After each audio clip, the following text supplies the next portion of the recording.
as a way not to, beat people over the head with it. And uh-oh. What's up? Hi, Chad. How are you doing? What's going on, brother? T. Chad D in the chat room is joining me because I wanted him to, discuss with me, I thought possibly, the Pro Football Hall of Fame picks. You up for that? Absolutely. I've got a number of thoughts on this. All right. So we might as well get into it. All right, let's go down just the list. All right, how does that sound? Obviously, the big name is the fact that Junior Seau was picked to be in the Pro Football Hall of Fame. You think that's a worthy honor? You think he deserves it? I'm good with that. It's just the way he went out in life, which kind of, puts that question in my mind. But, yeah, I'm good with that. All right. I actually have no problem with that either. Except for how he went out. You know what? He really revolutionized the game, not in a Dick Butkus level, but as far as with the era he played in, he was the linebacker. So I'm good with that. Yeah. Fishy in the chat room just said, "Oh yay, sports inc. Fishing. We've got 15 minutes left. We got to have some fun here." Next on the list, and it's a good thing that Liz isn't listening, or else she would probably try to kill me. Jerome Bettis. I don't. You can tell by my silence. That's the name I want to talk about. Yeah, I mean, he is sixth on the list of all-time career rushing yardage. And he was a six-time Pro Bowler and two-time first-team All-Pro, but I don't know. I got 2 words for you. 2 words. Cliff Harris? Yes. Terrell Davis. Yeah. Got snubbed. In Terrell Davis, let me tell you, and anybody in the chat rooms may disagree or whatever, but Terrell Davis racked up over 60 touchdowns in half the amount of time that Bettis was in the league. And Bettis had 90. What does that tell you? Yeah. Terrell Davis was the dominant back of his era. And he got cut short because of injuries. But, I mean, if you want to take a guy into the Hall of Fame, I think TD deserves it way before Jerome Bettis. Somebody else who should have been in the Hall of Fame a long time ago, and the fact that it took him 5 years is ridiculous. Charles Haley. Absolutely. You can't even say anything more about that guy. He should have been in a long time ago. Yeah, 5 Super Bowls, the only player to win 5 Super Bowls. Notice I'm giving props to the Cowboys. Yeah. On that one. That's pretty true. hard for me. That is true. Apparently, actually, you know something, Boston Randy, I don't disagree that Tony Dungy should have gotten in the Hall of Fame, and probably Marvin Harrison, too. What do you think about that? I think you can make an argument for both those guys. But Marvin Harrison also hasn't been out of the game that long. Yeah. What about Tim Brown? I'm a little iffy there. I'm iffy on that, too. I mean, come on, the guy was, he was a decent receiver, but at what point did that guy transcend the game? At what point did that guy change the game at all? He wasn't dominant. He wasn't the receiver like Sale was the linebacker. Like I was saying, TD was the running back. But you can't say that Tim Brown was the receiver of that era. There were tons of guys around then. Yeah. I don't disagree there. I really don't. And I know Tim Brown's a Dallas boy, but still. Maybe he gets in off longevity. Because the guy played till he was like 95 years old. But, yeah. Other than that, I'm iffy on that one as well. Yeah. Will Shields, I honestly don't know a ton about him except for that he blocked for Marcus Allen, Priest Holmes, and Larry Johnson. Yeah, I question that too. I've never heard of the guy. Yeah. Let's see. Mark Tingelhoff of the senior committee. Well, he gets in off just off name alone. Yeah. Or I'm sorry, Mick Tinglehall. It's entertaining. Excuse me, Mick Tinglehall. Ron Wolf gets in as a newly added contributors category. Well, he's been around management for a long time, so. Along with Bill Polio. Right. So, I mean, there's some. I'm perfectly fine with Junior Seau. Bettis, yeah. I don't know. Tim Brown, I know he's a Dallas boy. I'm not 100% willing to say that he ought to be in. I'm just happy Charles Haley got it in because he certainly deserved it. Overall, I'd say it was a pretty weak class. Are you surprised that, Boston Randy in the chat room, Will Shields was one of the best O-liners on the planet. All right. So there you go. And well, he they are certainly the knows unsung heroes. I mean, that's why I'd never heard of him. I mean, they're all unsung heroes, the O-line guys. Yeah. They don't get the glory. Well, yeah. I mean, although Larry Allen was certainly a first ballot Hall of Famer, and he should have been. So that's well, again, you're talking about guys who transcend the game. Yeah. Yeah. You surprised Kurt Warner didn't get in? Not really. I mean, the thing about Kurt is he won a Super Bowl. Did he win two? God, I don't remember. My age is showing again. I can't remember who won what. I'm not shocked because he won in an era where guys like Trent Dilfer were winning Super Bowls. So, that ring isn't nearly as impressive as it once was. At the same time, it is a good story, though. I mean, somebody who was out of the game. Yeah, absolutely. He went from bagging groceries to tossing touchdowns.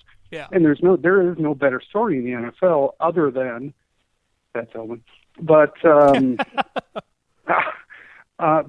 is no better story. But at the same time, I don't think that like I said, he played in an era where guys like Trent Dilfer were winning Super Bowls.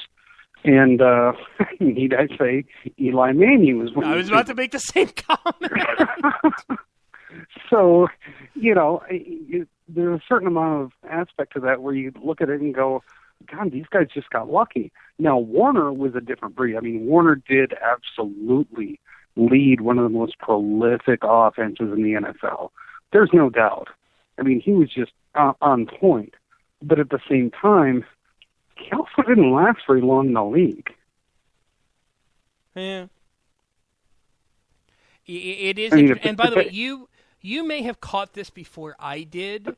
And Boston Randy, I know you're paying attention in the chat room too. Tonight, the Texas Stars are wearing something called Marty's Men with the number 24. According to the Texas Stars, it's honoring a former teammate who is battling cancer tonight. Can somebody tell me what this? Because I haven't heard about this. Have you heard anything about Marty's Men 24? No, I haven't. Okay, if somebody answers or somebody can answer and tell me what it was, and just tweet me EYE Desert Blog. That's at EYE Desert Blog. So that works for me. And really, the professional divers of hockey, the Dallas Stars, really. I'm only going based on what my boy said in Winnipeg tonight. Yeah. Okay, Mr. Avs fan. Yeah, come on, quite honestly, can we talk about open carry for a minute? Because you talked about a bunch of my comments while this guy was on the air, and I just wanted to say, I get open carry. I really do. I understand it. But I don't think it's a wise choice. And I do not think it's everybody's right to walk around with a long arm. Absolutely not. Okay. I'm sorry. I mean, you know my opinion on the Aurora Theater shooting. You know exactly where I'm at with that. I just don't think that it's a really wise choice. I think it depends on people got to be smart. Training's always a good thing. Well, like I said, my point was, I'd rather not advertise.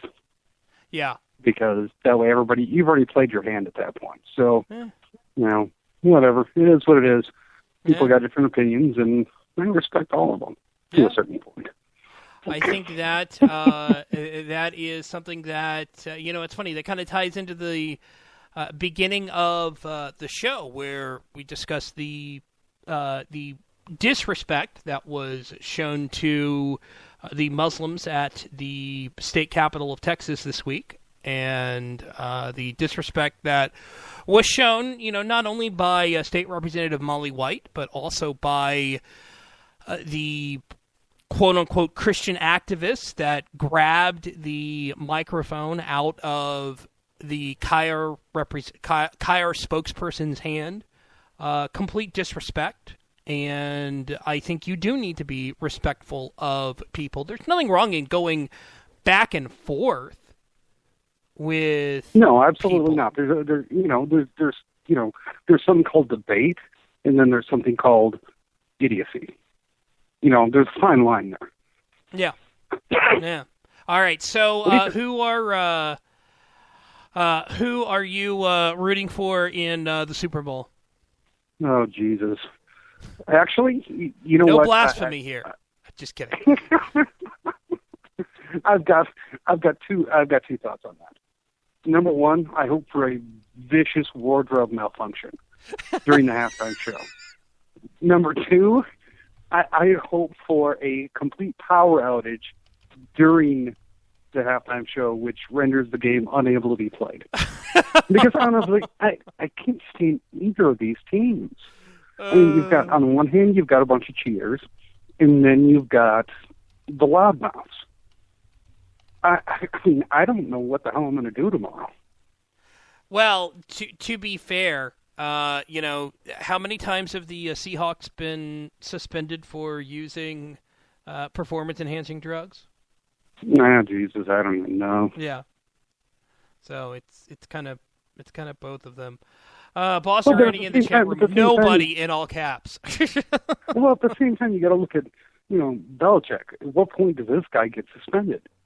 I mean, he's got a track record. Boston Ernie in the chat room also just asked Katy Perry or Missy Elliott for the wardrobe malfunction. Oh, is that even a question? Is this a serious question? It apparently is. I can't say Katy Perry all the way. Okay. Well, without getting any more graphic, it would.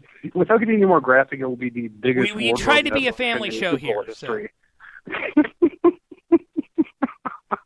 Oh, and I've just ruined it. And meanwhile, Pope Sparkles, I don't know anything about the Super Bowl. I live in Lions country. Ooh.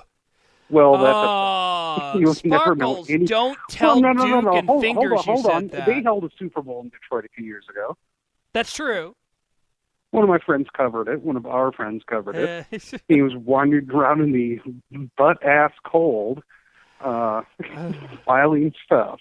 I have no idea what you're talking about. But anyway, Chad, thank you so much. Really appreciate it.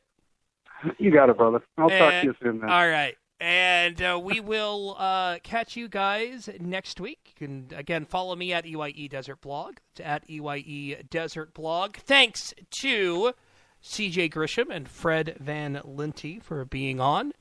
Don't forget, we all start again on Monday with the Liz Harrison Show at 12 p.m. Eastern, the Right Mics at 2 p.m. Eastern. And then, of course, we have we have The Edge of Anarchy with Amanda at 9 p.m. Eastern, followed by Their Finest Hour with Alan Bordius at 10 p.m. Eastern. So, until then, thank you guys so much, and we will talk with y'all soon here on Vigilant Liberty Radio.